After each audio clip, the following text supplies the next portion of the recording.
All right, now I'd like to call the meeting to order. The Board of LOUGHRY County Commissioners. I'd like to invite everyone to stand for the pledge.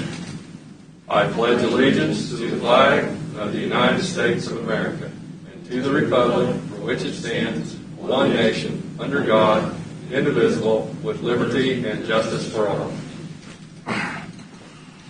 I'd like to begin with a moment of silence, please.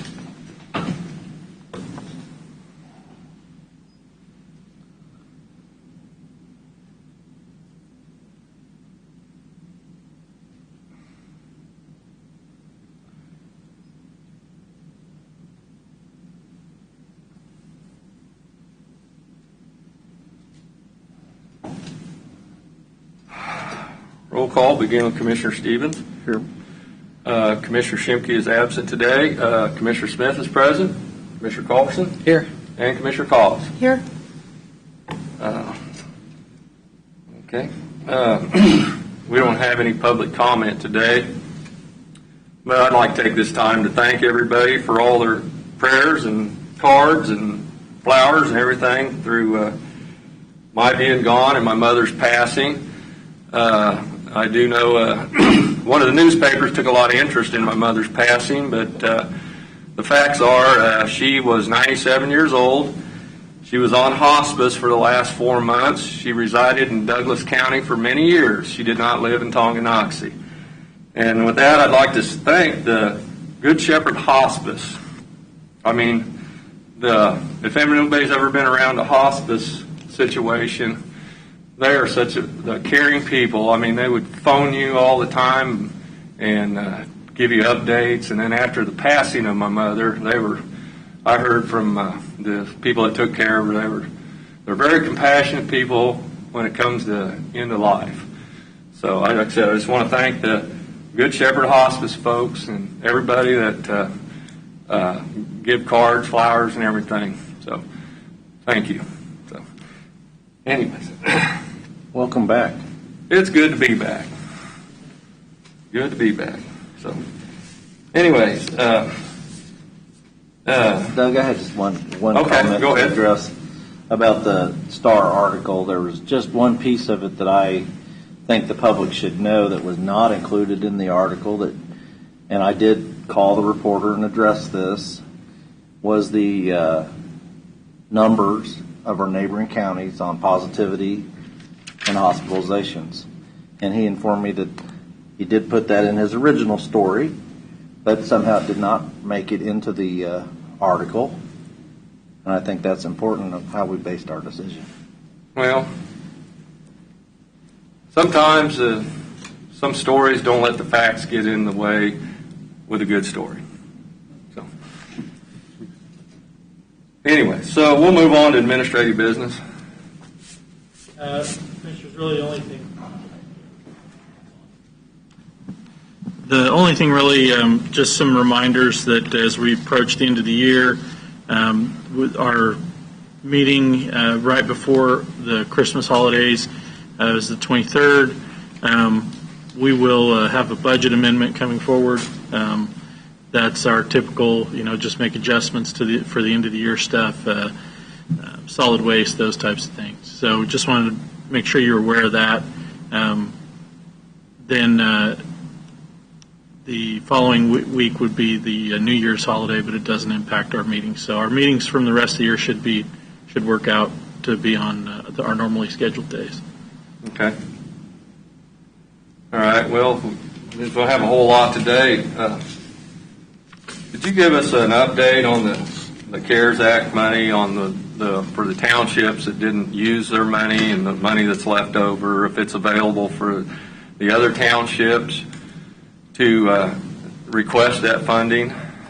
Sure. So specific to that, the townships were each allocated a certain amount of money via the committee, and then also Fire District 1 was included in those allocations.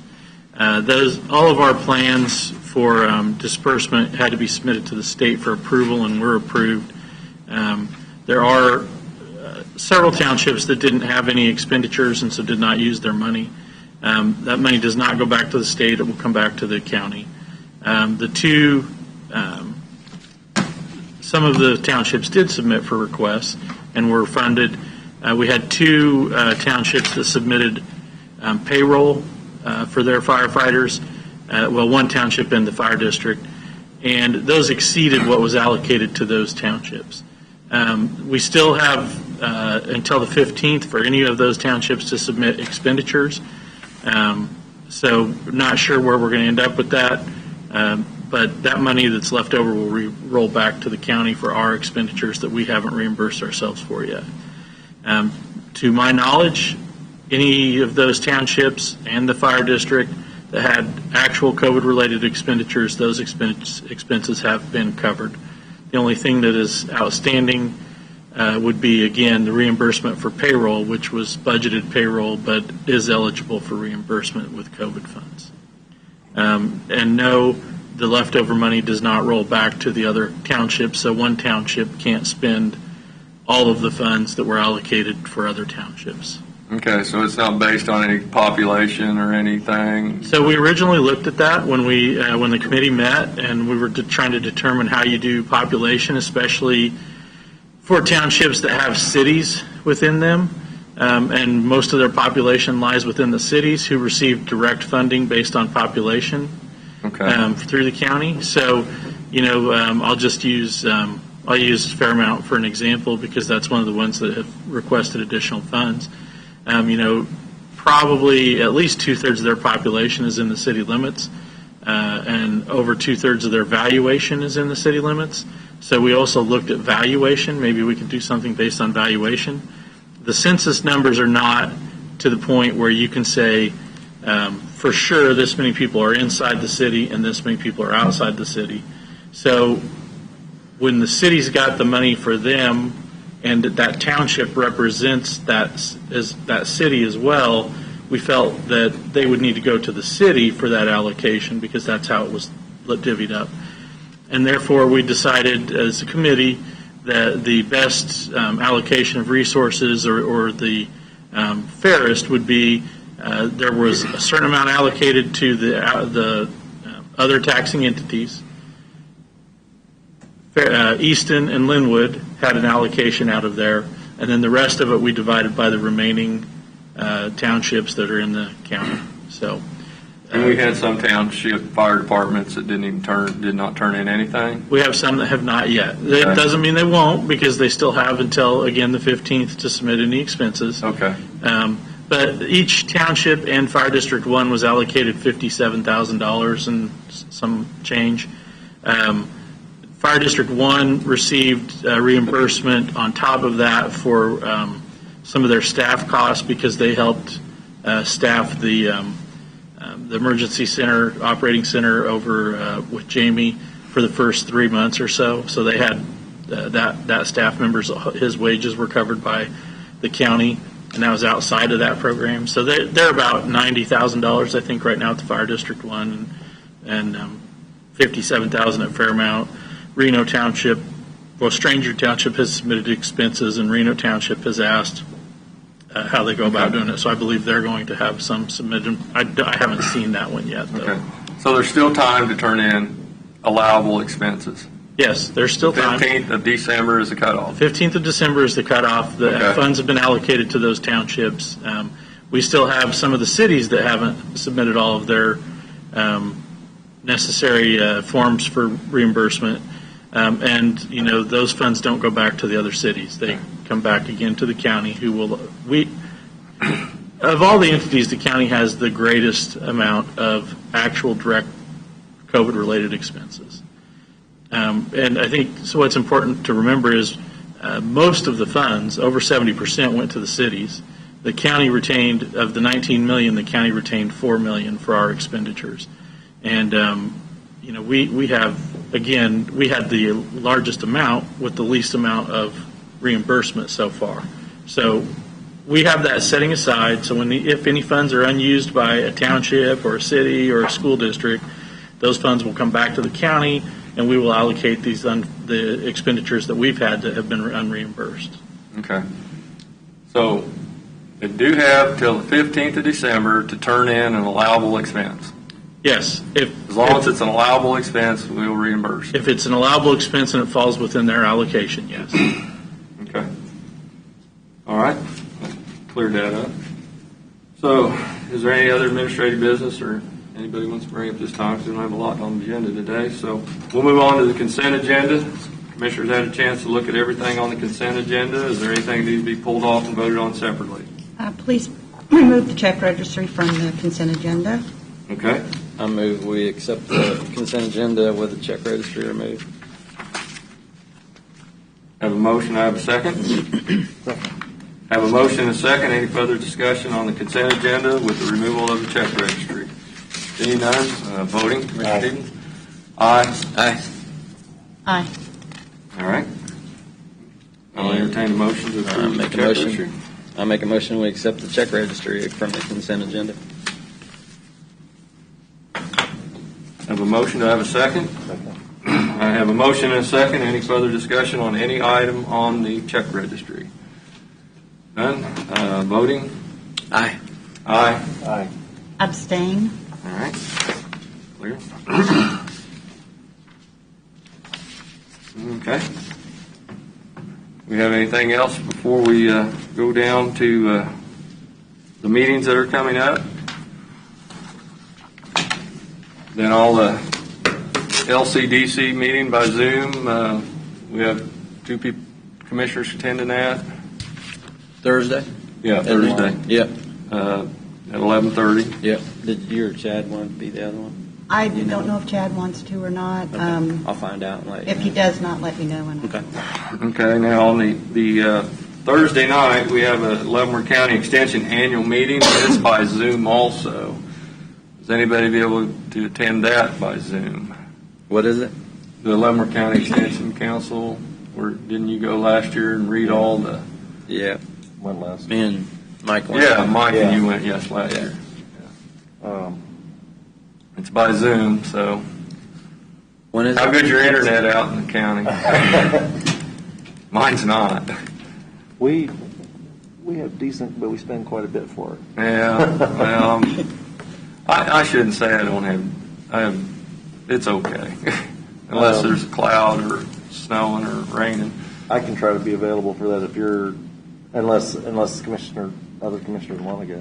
I have a Zoom conflict for attending the, excuse me, I don't recall exactly what it's called, but it's a meeting organizing, getting information out on. Okay. We only need one, right? Yeah, I mean, Yeah, I can do it. Okay. What time is it? 7? 6 o'clock, 6 I o'clock. believe. Yeah, it's for prevention Yeah, it's of on. COVID stuff.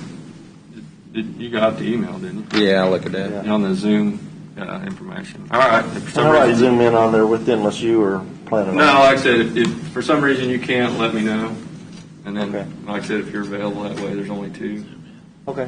All right. Okay. And we have- I'll just text you if I'm not available. Okay, that'll work. Okay, do we have any other business for the board? Anything to report on? I participated in the federal this time that Mark sent the link for update for COVID update, White House update, and there's really pretty much the same as we're still looking toward getting approval of the vaccine by the powers that be. They still hope to have it rolled out for the designated populations by the end of the year, which coincides with the plan for the state of Kansas also has, on a similar track of the distribution. And that was pretty much. I thought it was interesting, like they showed Missouri was getting 330-some thousand doses and Kansas getting 150,000. Oh, I thought Is it was that right? 75. Is that by population? It's by population. Okay. I thought Kansas was 75,000, I I know it was a lot less. 100. but it was a lot less. Trust me, I have watched a lot of news. I bet you have. Probably too much. I've watched too much, And, garbage the removal. hope is that they'll be able to have, as the different FDA approvals take place, that there will be additional Right. availability of Right. the vaccine. And there's other different- vaccines that are of other up for vaccines. approval, and Right. as soon as they get approval, I think there'll be a lot. And that's pretty much, and it was kind of indicated that there's the potential that it will be late spring or early summer before everyone has had the opportunity to They're going to do receive. healthcare workers and elderly first. And yes, Mm-hmm. I did sign up for, with Sherry Grogan, there's a group in right. the state of Kansas. That's what I was referring to. That's Thursday, Yeah. is it not? Yeah. Which is why I said that I might had be a conflict for that scheduling. Oh, Southern Lumber County Inc. Well, It's through the state of Kansas. It's for the state of Kansas, and she, sent It's out. like an asking- COVID response. Oh, okay. I don't It's know. getting people, educating people on different things that they can do to help reduce the spread of the virus, and getting that information out. And, well, I guess, like I said, I've been gone, so And there's Yes. funding available to help with the various things that might be things. There's some ideas that have been tossed out or talked about, or things like even assisting people who are shut in or afraid to get out with their shopping, or things like that. Yeah. So, I guess this question for Mark is our health department staff, or are they getting by, or they need more staff to help through some of this, or? Well, I think they're, obviously they've had a pretty rough 9 months or so. Stressful for multiple reasons, and they are working a lot of extra hours. I don't know, in the area that they need the help, it's the most difficult to find people right now, because in the medical profession, those folks are in high demand and in short supply, apparently. So, Jamie is, I guess, he hasn't come to me with a plan that he needs to bring on temporary staffing because of training and so on and so forth. But he knows that he has the support of the board. Well, I just want to make sure he knows that, and whatever he needs, I think it's up to this board to make sure he gets it to get through this. And Council on Aging has had a huge increase in medical transportation requests over the past several weeks. Okay, so then, And- how's that holding up? Do we need to address that if they need more help or anything? So far, they have some open positions, so they're trying to, especially for drivers that they've been advertising for. But the rest of their other positions, I believe, are filled at this point.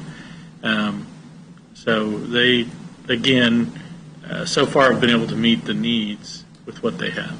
And Connie extended an invitation for any of the commissioners that might be interested in going with one of them on a ride-along for delivery of the Meals on Wheels. Okay. just to And kinda do get it they have going. a special Christmas thing donation going on? I think They're they used stuffing to every year. stockings. Yeah. They just finished yesterday afternoon with Okay. stuffing the stockings to be delivered with the Meals on Wheels. So that might be, So you know, we time could, if somebody's interested. so people could donate money to the Council on Aging for like a Christmas yes, deal? they Okay. have, yes. Okay.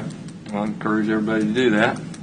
CASA too, while we're And at it. CASA, yeah, CASA is really this time of year. They get toys still Yeah. donated. So, It's like a got a special charity. I'd The say Alliance Council. is, they Yeah, we have, got are the Alliance full. Against Family Violence. Right now, they have filled up, and they have multiple young kids that are in the shelter right now, and they're looking to Okay. fill their wish lists as well. Well, I encourage everyone to donate to these organizations, and if I left some out, I apologize, and we can mention them later, that we've got time to donate. The traffic light study for County Road 2 and 32 Highway, preliminarily, they're saying no because of the number of Didn't I accidents. bet you on that? Well, I'm not a betting guy, but.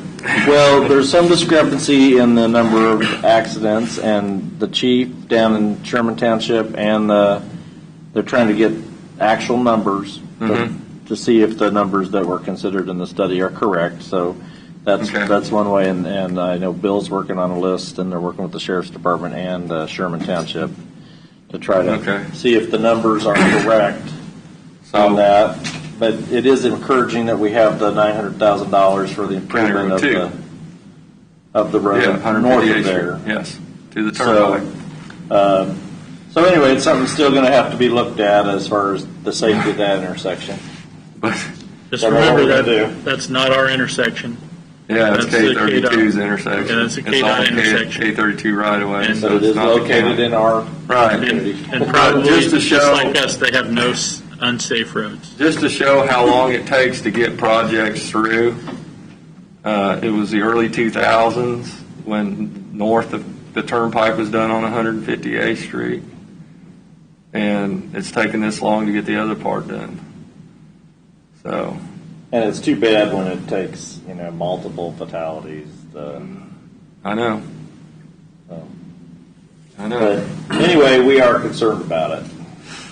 Let folks know. we're Well, concerned I think about it. everybody is, but it'd be nice if it was all tied into one project. But I think because it's KDOT's intersection, maybe it will be. It's yeah, exactly. That's their intersection, and it has to meet their numbers. And just one of the things they have to take into consideration is that stoplights don't prevent fatality accidents. In fact, sometimes stoplights increase the severity of accidents because of the likelihood of somebody rolling through it when they shouldn't. And you have that false sense of security because the light changed, that you're somehow protected, and people still blow those stoplights. So they have to take other things into consideration. It's not just the accidents, it's the traffic patterns and so on. And I knew it would be a challenge trying to get a stoplight in down there, not just because, obviously the accidents that have been terrible, but because of the traffic that's there as well. Yeah. And if we fail on getting this, I think we should request at least another study about the sight distance or something, and maybe we could get an improvement on Yeah, the sight distance and I do think at the they are. intersection to the east, because it's limited sight distance, I think. And they did talk about that with their preliminary response. Did say, while it doesn't merit a stoplight, there may be some other geometric changes they can make to improve the safety at that intersection. If they could just get some sight distance, Yeah. I think that In would. fact, they did say that was in the plan. And turn lanes. Well, you said it, not me, but I think that Commissioner Stevens mentioned something about a roundabout. No, he didn't. No, that's how them stories end up in the paper, isn't it? Yeah. Well, like I said, we did what we could do prior to the new school being built down there. It's out of our hands, like Mr. Loughrey said. It's technically not our intersection. It's on K32. It's KDOT right away. Yeah, they won't even let us work in the right of way. No, because I talked to one of the engineers years ago, when I was road bridge superintendent, about putting an LED intersection warning light up, and they would not allow us to do that, and the county even maintain it. It's still in their right of way. If something failed, it's their responsibility. So, this has been going on for several years, Mike. It's been going on for. I know the school district is also supportive of the stoplight. Absolutely, and they should be, because they're putting a school out there that's going to increase the traffic at that intersection. So, time goes on, we'll see what happens. Well, like I said, we're committed. That's all we can do. So, okay, if there's anything else, I'll entertain a motion to adjourn. Millwood Bridge is open. I have not made it up there yet. I apologize for that. People are taking it as a tourist destination. I may go there after I leave here, Ben. See, there you go. But It's a tourist destination. if he would have let me know, well, no, I wouldn't. Are the picnic I tables? couldn't have made it. Hey, there's picnic tables right next to it. Yeah, you might set up cookies and Are you Lemonade Cookies out stand. here. lemonade are you stands. getting any calls or emails saying there's too much traffic now, or something, or anything like The that? neighbors got used to it being a cul-de-sac, so every night at 5:30, after supper, they'd walk the dog down to the bridge, and now they can't do that anymore. So. Yeah, when we It's had changed we had the Tonganoxie Road closed for 1 year when we had them 2 bridges out, and once it opened up, it was people were complaining about all the traffic we created. Yeah, the immediate neighbors. The traffic was there before, but it just they got used to no traffic, and They got used to not having any traffic. Yeah. So So did you get the motion to? yes, please. Motion to adjourn? Second. Voting. Aye. Aye. Aye.